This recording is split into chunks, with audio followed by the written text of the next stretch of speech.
আচ্ছা, আপনি কি বলতে পারেন আমরা কি আজও সেই পথেই হাঁটছি যেটা ঠাকুর, মা, স্বামীজি আমাদের দেখিয়েছিলেন? নাকি আমরা পথ ভুলে মোবাইলের আলোয় জীবনের আলো হারিয়ে ফেলেছি? এই প্রশ্নটাই আজ আমাদের ভেতরে ঝাঁকুনি দিক। কারণ ঠাকুর, মার পথ শুধু অতীতের ইতিহাস নয়, এটা আজকের ও আগামী দিনেরও একমাত্র দিশা। চলুন শুনি কেন তাদের পথ আজও অপরিহার্য এবং কেন ভবিষ্যতেও থাকবে। চলুন প্রথমে আলোচনা করি ঠাকুর শ্রী শ্রী রামকৃষ্ণদেবের শিক্ষা। ধর্ম নয়, অভিজ্ঞতা। বাইরের রীতিনীতি নয়, ভেতরের অনুভব। তিনি বলতেন, ঈশ্বরকে খুঁজে পেতে হলে ভেতরে নামো।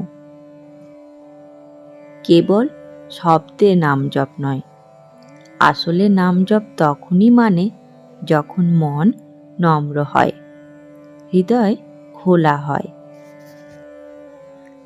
ঠাকুরের কথায় বিভিন্ন ধর্মের পথ ভিন্ন হতে পারে, কিন্তু গন্তব্য একই। এই ধারণা আজ বিভক্ত সমাজে সম্প্রীতি আনে। কিভাবে সাধারণ মানুষ প্রতিদিন এই শিক্ষাকে কাজে লাগাতে পারে?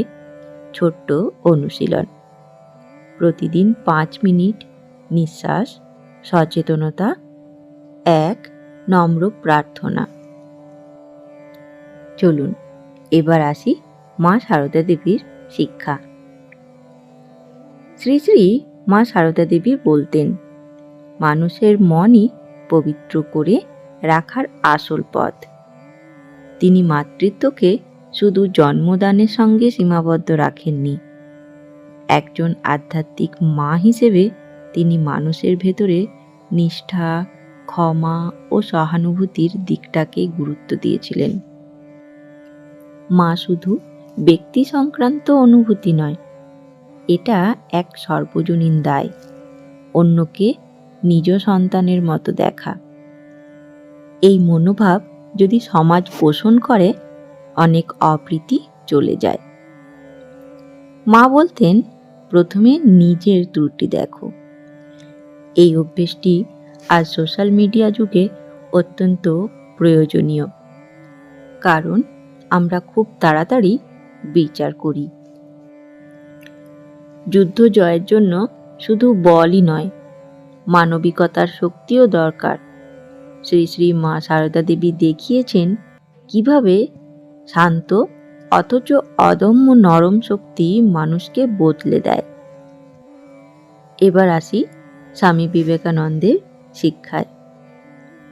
স্বামীজি বলতেন, ওঠো, জাগো, লক্ষ্যে লাগো। মানুষের ভেতরে লুকিয়ে থাকা অনন্ত শক্তি, এই এক কথায় তিনি আমাদের জাগিয়েছিলেন। আত্মবিশ্বাস ছাড়া প্রকৃত সউন্নতি সম্ভব নয়। স্বামীজি বলতেন, ভয়কে পরাস্ত করে কাজ করো। শুধুমাত্র ধর্মীয় আচার পালন করলেই হবে না, কাজকে উপাসনা মনে করে নিষ্ঠার সাথে করা দরকার। কাজই ঈশ্বর প্রাপ্তির মাধ্যম হতে পারে। স্বামীজির সত্যিই প্রয়োজনীয় শিক্ষা। যেখানে ব্যক্তি নিজেকে শক্তিশালী করে, সমাজ ও দেশও শক্ত থাকবে। এবার আমরা আলোচনা করব তিনজনের সংমিশ্রিত শিক্ষা, বাস্তব জীবনে প্রয়োগ। একটি জীবন যদি ভক্তি, ভালোবাসা, শক্তি এই 3 মন্ত্রে গঠিত হয়, তাহলে আমাদের সমাজ বদলে যাবে। কিভাবে বাস্তবে রূপান্তরিত হবে আসুন দেখি। প্রতিদিন 10 মিনিট ধ্যান, নাম জপ মনকে দাঁড় করাতে সাহায্য করবে। দৈনন্দিন মূল্য, একদিনে একজনকে সত্যিকারের সহায়তা করো। খাবার, সময়, পরামর্শ। এর ফলে সহানুভূতি বাড়বে।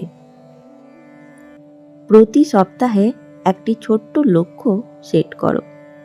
জিজ্ঞেস করো, আমি কি নতুন কিছু শিখেছি, এবং তা নিয়ে কাজ করো।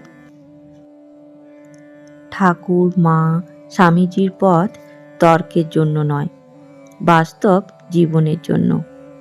আজ যদি আপনি একটি কাজ করেন, যে কোনো নিজের একটি কাজকে ভক্তি মনে করুন, আপনি দেখতে পাবেন জীবন বদলে যাচ্ছে। অনেক সময় আমরা ভাবি এই শিক্ষাগুলো কেবল মঠ মন্দিরের বিষয়, কিন্তু না, এগুলো প্রত্যেক রাস্তায়, প্রত্যেক বাড়িতে দরকার। বন্ধুগণ, ঠাকুর, মা ও স্বামীজির দেখানো পথ দিয়ে যদি 7 দিন একটা চ্যালেঞ্জ গ্রহণ করেন, প্রতিদিন 5 মিনিট ধ্যান, একজনকে সাহায্য এবং একটি ছোট্ট কাজে দৃঢ়তা দেখান, প্রথম দিন ও শেষের ফল আপনি নিজেই দেখতে পাবেন। চলুন এবার জানব আজকের যুগে কেন তাদের পথ অপরিহার্য। আজকের মানুষ ব্যস্ত, একা, উদ্বিগ্ন। অর্থ, প্রতিযোগিতা, মোবাইল, স্বার্থ সব মিলিয়ে আমরা মানবিকতা হারাচ্ছি। এই সময়ে ঠাকুর, মা, স্বামীজির পথ হলো প্রাণের আলো। তাদের পথ আমাদের শেখায়, প্রথমে ঠাকুর, ভক্তির পথ, আত্মসন্ধানের দিশা; মা, ভালোবাসার পথ, মানবতার আলো; স্বামীজি, কর্মের পথ, শক্তির জাগরণ। এই 3টি পথই মেলে জীবনের পূর্ণতা, যেখানে হৃদয়ের ভক্তি, আচরণে দয়া, কাজে নিষ্ঠা, সেই জীবনই প্রকৃত ধর্মজীবন। তাই ঠাকুর, মা, স্বামীজির পথ কোনো পুরানো কাহিনী নয়, এটা ভবিষ্যতের দিশারি। যতদিন পৃথিবীতে মানুষ বাঁচবে, ততদিন তাদের বাণী আমাদের পথ দেখাবে। তারা শুধু উপদেশ দেননি, তারা নিজের জীবন দিয়ে দেখিয়েছেন কিভাবে ভালোবাসা, ত্যাগ ও বিশ্বাসের পথে ঈশ্বরকে পাওয়া যায়। তাদের পথ ছেড়ে আমরা যত দূরেই যাই না কেন, শেষে ফিরতে হবে সেই মায়ের কোলে, সেই ঠাকুরের ডাকে, সেই স্বামীজির আহ্বানে, ওঠো, জাগো, নিজেকে চেনো, তোমার ভেতরেই ঈশ্বর আছেন। ধন্যবাদ। জয় ঠাকুর, জয় মা, জয় স্বামীজি।